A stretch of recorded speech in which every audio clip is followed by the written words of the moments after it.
वतन ऐ वतन हमको तेरी कसम, तेरी राहों में जहाँ तक लुटा जाएंगे।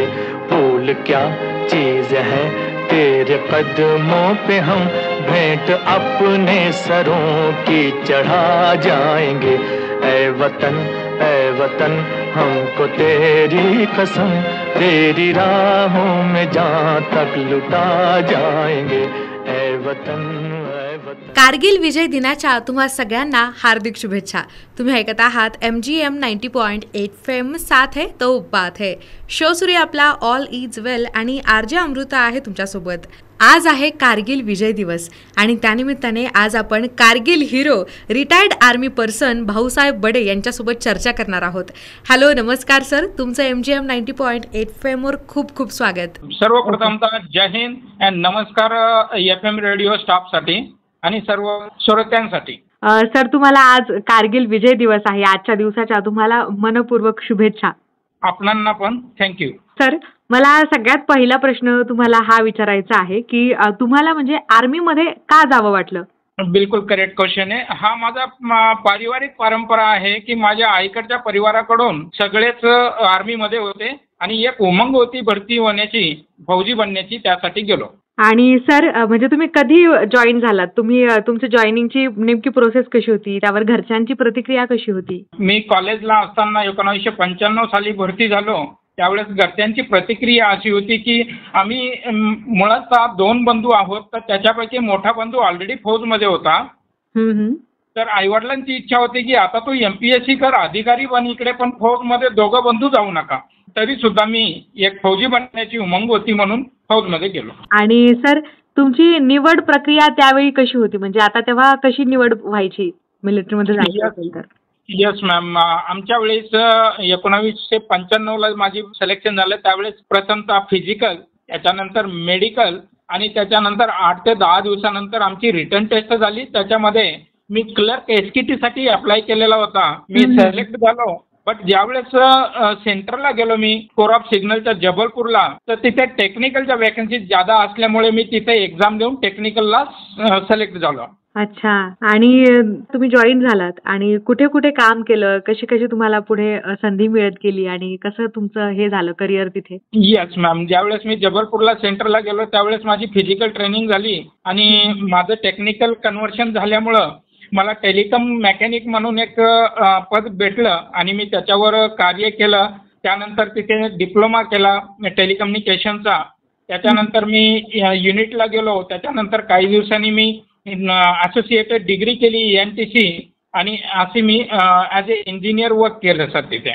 अच्छा, म्हणजे तुम्ही त्याही बरोबर शिक्षण घेत, वेगवेगळे कोर्सेस करत, ज्ञानात आपल्या भर घालत तुम्ही पुढे गेलेले आहात। वा सर, क्या बात है। आणि सर, जेव्हा तुम्ही बॉर्डरवर होतात तर त्यावेळी तुमची डेली रुटीन तुमचं कसं असायचं? दिनचर्या कशी असायची? येस मॅम, ज्यावेळेस पीसफुल बॉर्डर असतं त्यावेळेसची रुटीन वेगळी असते। बट मला जे एक्सपिरियन्स आहेत पीसफुलच्या वेळेस तर नॉर्मली लाईफ होती, बट ज्या कारगिल वॉरमध्ये होती ती खूपच दयनीय होती आणि अक्षरशः म्हणजे माझं तिथे 18 ते 20 मिनिट सुद्धा हृदय बंद पडलं होतं। ती खूपच भयंकर कहाणी आहे, ती मी त्याच्या पुढे सांगेल। आणि सर, 1999च्या कारगिल युद्धामध्ये तुम्ही युद्धभूमीमध्ये होतात, तर तो तुमचा अनुभव कसा होता त्याविषयी आम्हाला सांगा। कारगिल वॉरचं सांगायचं म्हणजे मी 5 मे 1999ला 15 दिवसाची सुट्टी घेऊन घरी आलेलो होतो आणि 15 दिवसाच्या सुट्टीमध्येच मी अनमॅरिड होतो। एका मुलीला बघून मी परत 20 तारखेच्या आसपास ड्युटी जॉईन केली आणि जम्मूवरून श्रीनगर जाता जाता मला 22-23 तारखेपर्यंत, आणि त्यानंतर मला एक ऑर्डर मिळाली आमच्या सेक्शनकडून 29 मे की तुम्हाला बाबा एक कम्युनिकेशन व्हेकल घेऊन द्रास कारगिल सेक्टरमध्ये कम्युनिकेशन ट्रायलसाठी जायचं। युद्धाचं कुणी सांगत नसतं अशा वेळेस, मला ट्रायल म्हणून सांगितलं। तर ज्यावेळेस मी गेलो तर पहिला आमचा हाल्ट होता सोनामार्गमध्ये, जिथे अमरनाथ यात्रेचा एरिया आहे। त्याही ठिकाणी मी 1997ला वर्क केलेलं होतं। तो एरिया मला ज्ञात होता, सगळं कम्युनिकेशनची रेंज वगैरे सगळं कोणत्या फ्रिक्वेन्सीवर कसं वर्क होईल ते सगळं माझा अभ्यास झालेला होता। तर म्हणून मला ऑर्डर भेटल्याच्या नंतर मी 29 मे पर्यंत याच्यावरती कारगिलच्या अगोदर सोनमार्ग त्या ठिकाणी होतो. तर तिथे आमचे जे कर्नल दाहत साहेब होते ते सुद्धा औरंगाबादचेच आहेत, शाळेत ऐकत बी असतील.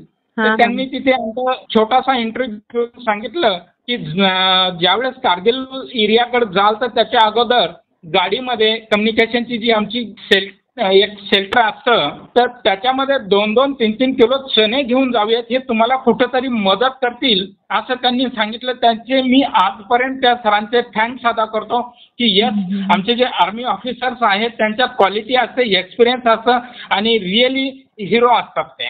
हो सर, ते आहेच आहे. आणि सर 1999च्या कारगिल युद्धामध्ये तुम्ही युद्धभूमीमध्ये होतात, तर तो तुमचा अनुभव कसा होता त्याविषयी आम्हाला सांगा. कारगिल वारचं सांगायचं म्हणजे आणि त्याही पुढे जर सांगायचं म्हटलं तर मग 2 जून पर्यंत आम्ही सोनामार्ग वरून मूव्ह केलं. 5 जून पर्यंत मतियानला थांबलो. मतियानला आल्याच्या नंतर 6 जूनला आम्हाला मॉस्को व्हॅलीमध्ये एंट्री मिळाली, जी की कारगिल पासून थोडी पुढे आहे आणि टायगर हिलच्या पायथ्याशी आहे.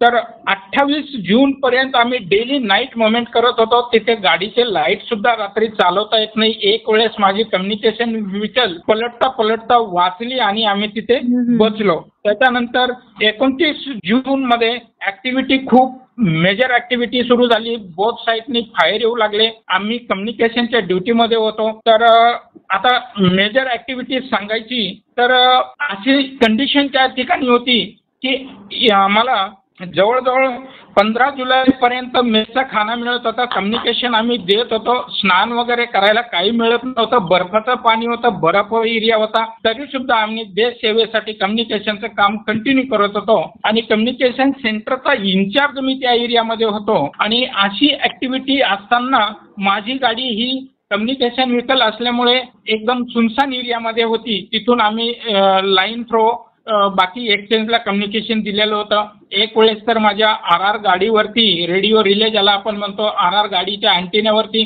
ॲक्युरेट फायर आला की तो अँटिना सगळा खराब झाला, तुकडे तुकडे झाले. मग मला दुसरा अँटिना लावावा लागला. आणि या ऍक्टिव्हिटी चालू असताना वरतून ज्या कॅज्युअलिटीज येत होत्या टायगर हिल कडून नाईट मोमेंटला, तर त्या कॅज्युअलिटीज अशा होत्या की एका माणसाला 4-4, 5-5 गोळ्या लागलेल्या असायच्या. आणि आम्ही सपोर्टर आर्मी आहोत ना, कम्युनिकेशन एक सपोर्टर आर्मीमध्ये येते. इन्फंट्रीच्या ज्या कॅज्युअलिटी यायच्या त्या कॅज्युअलिटीच्या ज्या फर्स्ट एड म्हणून आम्ही काम केलं.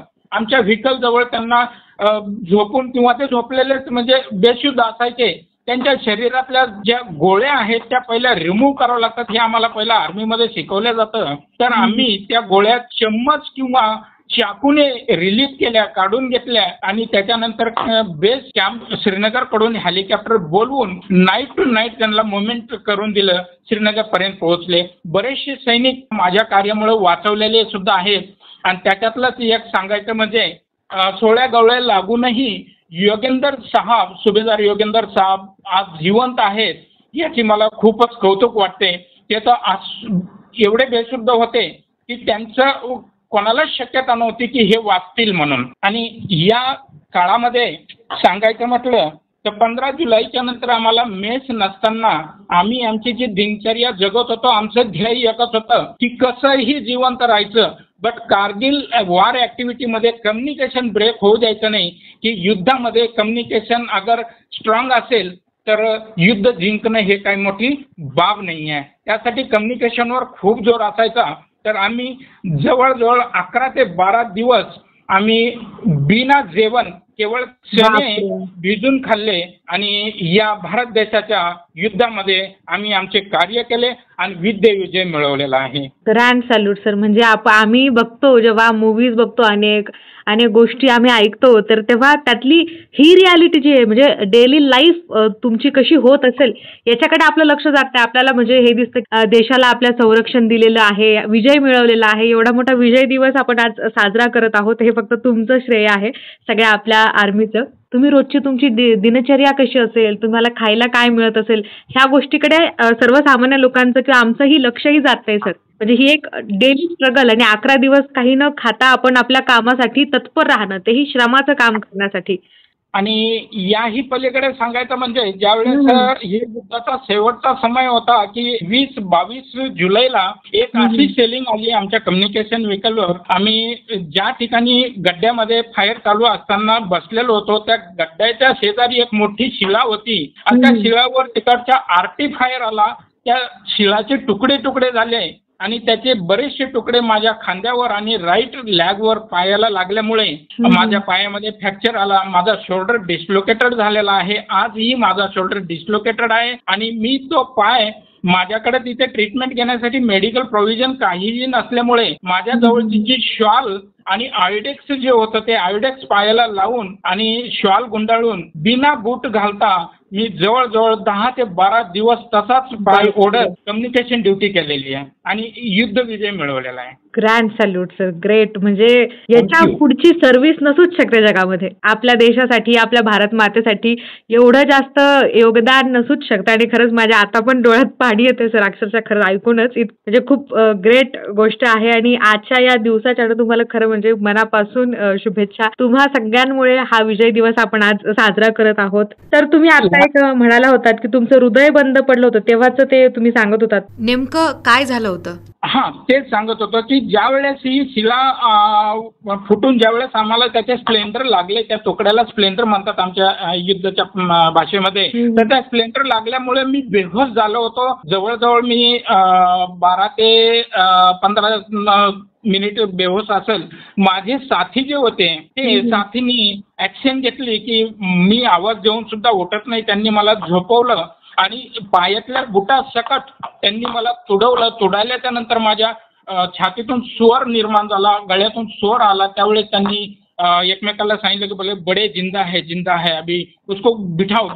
मग त्यावेळेस मला कळालं की यार मला काहीतरी लागलेलं आहे आणि मी बेहोश झालो होतो. तर मग त्यांनी सांगितलं की तुझा हार्ट बंद पडलं होतं, सगळं बंद पडलं होतं, आम्ही तोडून ताडून तुला व्यवस्थित केलं. तर अशा परिस्थितीत आम्ही कार्य करून या भारत देशासाठी सेवा केलेली आहे आणि युद्ध विजय मिळवलेला आहे. एक संदेश मी देऊ इच्छितो फक्त मॅम, जेवढे माजी सैनिक आपले निवृत्त झालेले असतात आणि ते वेगळ्या वेगळ्या ऍक्टिव्हिटीमध्ये देशसेवा करून आलेले असतात आणि गव्हर्नमेंटने अशी प्रोविजन सुद्धा केलेली आहे कि यदि कोई माजी सैनिक देश सेवा करने के बाद अगर राज्य सेवा में सर्विस कर रहा हो तो उसके बीती हुई लाइफ का दिमाग में रखते हुए वो पूरी बॉर्डर लाइफ में उसने जिंदगी काटी है, ये मद्देनजर रखते हुए उसकी आगे वाली लाइफ अपने कुटुंब के साथ जीने के लिए उसके घर के नज़दीक पोस्टिंग दी जाए. इसका बड़ा दुख है मुझे कि मैं फौज में ही अपने परिवार से दूर रहा और गवर्नमेंट की प्रोविजन होने के बावजूद आज भी मैं अपने परिवार से दूर परभनी में सेवा कर रहा हूं. तो मैं चाहता हूं कि जैसे गवर्नमेंट की प्रोविजन है ऐसे यहाँ के जो अधिकारी हैं उन्होंने समझना चाहिए और मुझे औरंगाबाद एरिया में पोस्टिंग देना चाहिए. तो इस बात का दुख है मुझे कि गवर्नमेंट प्रोविजन होने के बाद भी यहाँ के हमारे इंडियंस जो ऑफिसर्स या जो कर्मचारी हैं उनमें इतनी जागरूकता नहीं आई है कि वो फौजी को मतलब दया से नहीं देखते हैं. दुख है इस बात का. चलो, thanks ma'am, thank you very much. Thank you so much sir. तुमच्या देश कार्याला आणि आपल्या देशासाठी लढणाऱ्या सगळ्या जवानांना ग्रँड सॅल्यूट.